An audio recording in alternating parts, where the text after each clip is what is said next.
नमस्कार दोस्तों। परीक्षा धाम यूनिट 7 को हम पढ़ रहे हैं और आज हमें पढ़ना है सतत विकास की अवधारणा एवं एसडीजी। लेक्चर को शुरू करने से पहले मेरी आपसे गुजारिश है कि आप मेरे चैनल को ज़्यादा से ज़्यादा शेयर करें, लाइक ज़रूर करें और सब्सक्राइब करना ना भूलें। आपको पता है कि अब ज़्यादा चैप्टर्स नहीं बचे हुए हैं, 5 चैप्टर्स ही बचे हुए हैं और मैं इसको जल्दी से जल्दी कंप्लीट कर दूँगी। तो नेक्स्ट आप किसका लेक्चर चाहते हैं आप मुझे कमेंट करके ज़रूर बताइएगा। तो अगली सीरीज़ हम उसी पे बनाएंगे। तो चलिए हम शुरू करते हैं सतत विकास की अवधारणा एवं एसडीजी अर्थात सस्टेनेबल डेवलपमेंट गोल्स। अगर आप चाहते हैं कि वीडियो आपके लिए बेनिफिशियल हो तो आप एक वीडियो को 2 से 3 बार 4 बार, मैं हर बार आपसे कहती हूँ कि लेक्चर को पूरा देखें और एक लेक्चर को बार बार देखें। कहा जाता है ना कि आप एक बुक को जब 1000 बार पढ़ते हैं तो वो ज़्यादा बेनिफिशियल होता है, ना कि 10 बुक को एक एक बार पढ़ने से। तो चलिए हम शुरू करते हैं सतत विकास। सतत विकास होता क्या है? तो जिसमें हम वर्तमान की आवश्यकताओं के साथ साथ भविष्य की आवश्यकताओं को भी ध्यान में रखें, सतत विकास कहलाता है। ठीक है, तो हम अपनी आवश्यकताओं की पूर्ति तो करें ही, साथ साथ भविष्य की भी आवश्यकताओं को भी ध्यान रखें। तो हम किसी भी चीज़ का दोहन उतना करें जितना आवश्यक हो, अनावश्यक रूप से हम ना करें। सतत विकास प्राकृतिक संसाधनों को उपयोग के संदर्भ में अंतर पीढ़ीगत संवेदनशीलता का विषय है। अप्रैल 1987 में world commission on environment and development द्वारा प्रकाशित रिपोर्ट आवर कॉमन फ्यूचर, जिसे हम ब्रेटलैंड रिपोर्ट के भी नाम से जानते हैं, इसमें सतत विकास शब्द की व्याख्या की गई।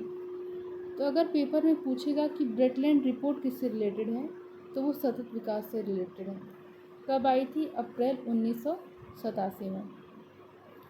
फिर आता है जून 1992 उसमें पृथ्वी शिखर सम्मेलन में एक एजेंडा घोषित होता है जिसे हम एजेंडा 21 कहते हैं। यह पृथ्वी शिखर सम्मेलन रियो में हुआ था, इसलिए हम रियो घोषणा के नाम से भी जानते हैं। और ये जो ब्रेटलैंड रिपोर्ट आई थी इसके प्रति पूर्ण समर्थन व्यक्त किया गया। एजेंडा 21 में इसकी बात की गई थी। फिर 2002 का समय आता है, उसमें जोहान्सबर्ग में आयोजित सम्मेलन का मुख्य विषय ही सतत विकास था। तो धीरे धीरे हम देख रहे हैं किस तरीके से सतत विकास के क्षेत्र में प्रगति हो रही है। अब संयुक्त राष्ट्र संघ ने 17 सतत विकास लक्ष्यों को 2013 में अपनाया और 1 जनवरी 2016 को यह लागू किया गया। तो अपनाया कब? 2015 में। लागू कब हुआ? 1 जनवरी 2016 से। और इसका लक्ष्य क्या था कि 2030 तक जो हमने लक्ष्य निर्धारित किए हैं उनकी हम प्राप्ति करें।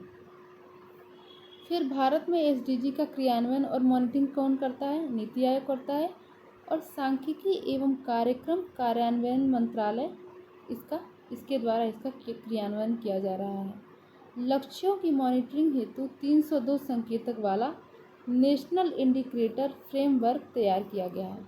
अब हम देखते हैं ये जो लक्ष्य 17 हैं उसमें क्या क्या इसके गोल्स हैं। तो फर्स्ट जो है लक्ष्य 1 गोल 1, उसका है गरीबी की पूर्णतः समाप्ति।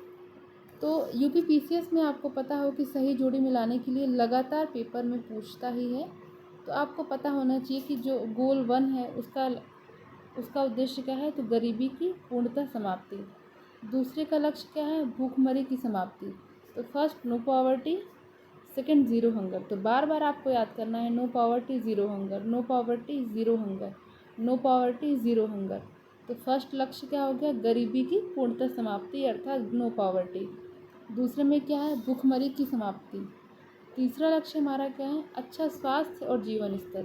तीसरा लक्ष्य हमारा क्या है? अच्छा स्वास्थ्य और जीवन स्तर। चौथा लक्ष्य हमारा क्या है? गुणवत्तापूर्ण शिक्षा।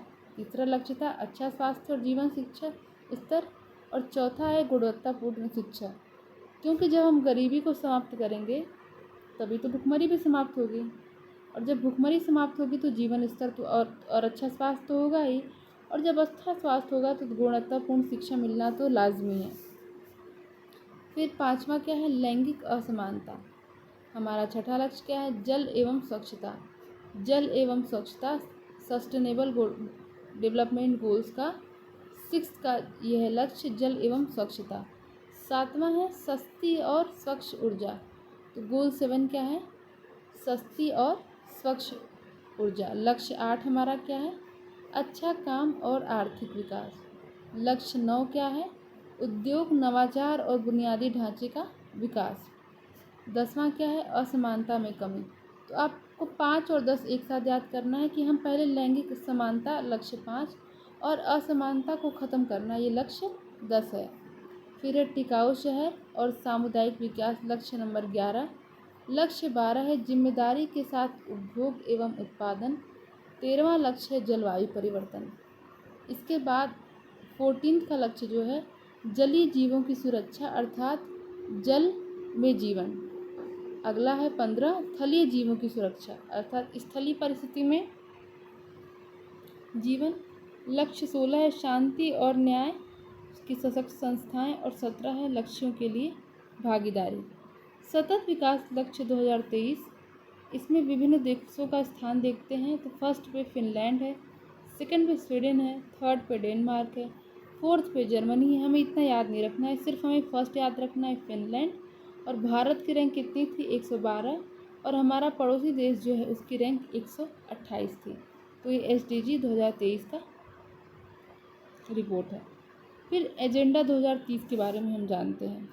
संयुक्त राष्ट्र संघ महासभा ने 25 सितंबर 2015 को आयोजित अपने 17वें ट्रांसफॉर्मिंग अवर वर्ल्ड 17वें सत्र में transforming our world the 2030 agenda for sustainable development शीर्षक वाले फ्रेमवर्क को क्या किया? अंगीकार किया। तो कब अंगीकार किया? 25 सितंबर 2015 को। इसमें हमने 17 सतत विकास लक्ष्य और 169 संबंधित टारगेट शामिल किए थे। इसमें हम 5P जो है उस पर हमारा लक्ष्य है, वो P जो 5 है उसका लक्ष्य मतलब क्या होता है? पीपल अर्थात लोग, प्लैनेट अर्थात ग्रह, प्रोस्पेरिटी अर्थात समृद्धि, पीस अर्थात शांति और पार्टनरशिप अर्थात भागीदारी। तो पीपल, प्लैनेट, प्रॉस्पेरिटी, पीस और पार्टनरशिप ये इसके 5P का मतलब है। SDG इंडिया इंडेक्स के बारे में जानते हैं हम। इसको जारी कौन करता है? नीति आयोग। पहला इंडेक्स कब आया था? 2018 में।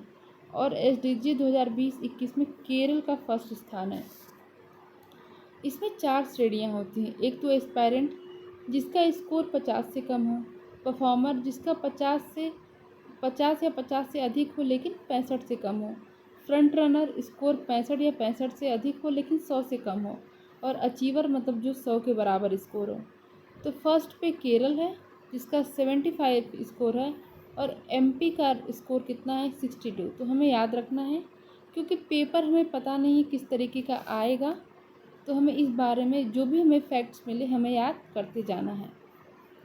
अब सतत विकास हेतु आवश्यक सूचनाएं।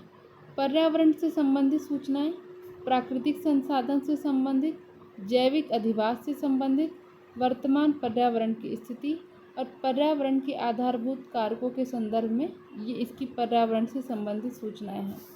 एक है मानव एवं उसके क्रियाकलापों से संबंधित सूचनाएं, औसत जीवन स्तर तथा प्रति व्यक्ति आय, संसाधन एवं खाद्य उपलब्धता, गैर अनिवार्य संरचनात्मक सुविधाएं, जनसंख्या का आकार और जनसंख्या वृद्धि दर। ये सूचनाएं सुदूर संवेदक तकनीक, सांख्यिकी विधि, भौगोलिक सूचना तंत्र एवं पर्यावरण सूचना तंत्र इत्यादि तरीकों से प्राप्त की जाती हैं। कुछ इम्पॉर्टेंट फैक्ट्स भी हम जानते हैं जो फिलहाल UPPCS में बहुत पूछे जाते हैं कि एजेंडा 21 किसके लिए कार्य योजना है? तो एक धारणीय विकास के लिए एक वैश्विक कार्य योजना है। एजेंडा 21 की उत्पत्ति कब हुई? तो रियो डी जनेरियो 1992 में पर्यावरण और विकास सम्मेलन में हुई थी। पृथ्वी शिखर सम्मेलन +5। तो +5 का मतलब यह है कि 1992 को हम पृथ्वी शिखर सम्मेलन कहते हैं। इसमें +5 जोड़ देंगे तो कब होगा? ये 97 हो जाएगा। मतलब 92 में अगर हम 5 साल जोड़ देंगे तो 97। तो पृथ्वी सम्मेलन +5 का मतलब होता है 97 में यह आयोजन किया जाएगा हुआ। इसी तरीके से जब इसी 1992 में हम 10 जोड़ देते हैं तो आयोजन इसका 2002 में जोहान्सबर्ग में। कभी कभी सही जोड़ी मिलाने के लिए भी पूछा जाता है, तो आपको पता होना चाहिए कि 92 का आयोजन रियो डी जनेरियो में, 2002 का आयोजन जोहान्सबर्ग में किया गया। 20 वर्ष के पश्चात 2012 में ब्राज़ील में पुनः रियो 20 का सम्मेलन हुआ, जिसका शीर्षक था द फ्यूचर वी वांट। तो द फ्यूचर वी वांट इसका शीर्षक था। रियो सम्मेलन में हरित अर्थव्यवस्था पर कार्यवाही के लिए भागीदारी अर्थात partnership for action on green का सृजन किया गया था 2012 के रियो सम्मेलन में। अब सतत विकास लक्ष्य के कुछ अंतर्राष्ट्रीय वर्ष भी जान लेते हैं कि जैसे 2021 में यूएनओ ने जारी किया था कि रचनात्मक अर्थव्यवस्था का अंतर्राष्ट्रीय वर्ष होगा। 2022 सतत विकास के लिए बुनियादी विज्ञान का अंतर्राष्ट्रीय वर्ष, और जो 2026 है वह स्वयं सेवकों का अंतर्राष्ट्रीय वर्ष होगा। अब एसडीजी इंडेक्स के संदर्भ में हम एमपी के बारे में कुछ जानते हैं।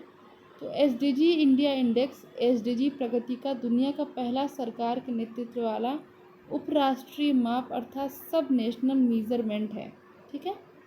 इस सूचकांक में केरल को 75 स्कोर मिले हैं और पहला स्थान था, और एमपी को 62 स्कोर मिले हैं और 11वां स्थान था।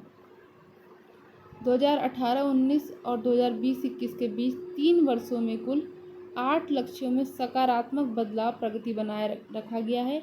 ये लक्ष्य 2, 3, 4, 7, 11, 12 और 16 हैं। ठीक है। मध्य प्रदेश की ये रिपोर्ट है इसके बारे में। और 2018-19 और 20-21 के बीच सतत विकास सूचकांकों में 10 अंकों की प्रगति भी की है, और सबसे अच्छा प्रदर्शन पश्चिमी क्षेत्रों ने किया है। अब हम सतत विकास लक्ष्य मध्य प्रदेश के संदर्भ में देखते हैं। एसडीजी 1 जो कि भुखमरी गरीबी है उसमें 18 देश में स्थान है, स्कोर 44 है, और एस्पायरेंट इसकी श्रेणियाँ हैं। भुखमरी में 15 है, स्वास्थ्य में 15 है, शिक्षा में 16 है। तो गरीबी और भुखमरी में एस्पायरेंट श्रेणी में, स्वास्थ्य में परफॉर्मर और शिक्षा में एस्पायरेंट, लैंगिक समानता में 7वां स्थान है और परफॉर्मर है। इसी तरीके से जल एवं स्वच्छता में 8 है, फ्रंट रनर है। स्वच्छ ऊर्जा में 5 है, फ्रंट रनर है। और आर्थिक विकास में 10 है, परफॉर्मर है। बुनियादी उद्योग नवाचार एवं बुनियादी ढांचों में 17 रैंक है और एस्पायरेंट है। असमानता में कमी भी 17 है और परफॉर्मर है। टिकाऊ शहरी और सामुदायिक विकास के लिए 5वीं रैंक है, फ्रंट रनर है।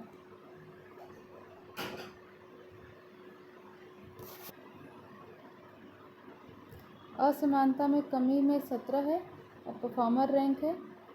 टिकाऊ शहर और सामुदायिक विकास में फ्रंट रनर है। उपभोग और उत्पादन में 8वीं रैंक है और फ्रंट रनर है। जलवायु परिवर्तन में 14 रैंक है और एस्पायरेंट है। जल में जीवन में कोई रैंक नहीं क्योंकि जल लैंडलॉक कंट्री है, इस वजह से। भूमि पर जीवन में 2 है, फ्रंट रनर है। अगर एमपीपीएससी घुमाने के लिए पूछ ले कि जल में जीवन में क्या रैंक है, तो आपको क्लिक करना है इनमें से कोई नहीं ऑप्शन पे। शांति और न्याय में 13वां रैंक है और फ्रंट रनर, और भागीदारी में कोई भी नहीं है। एसडीजी इंडिया इंडेक्स में राज्यों को 4 श्रेणियों में बांटा गया है: एस्पायरेंट, परफॉर्मर, फ्रंट रनर और अचीवर। ठीक है। इसी के साथ सतत विकास का टॉपिक ख़त्म होता है। ये जो इंडेक्स है आप चाहें तो इसका स्क्रीनशॉट ले सकते हैं।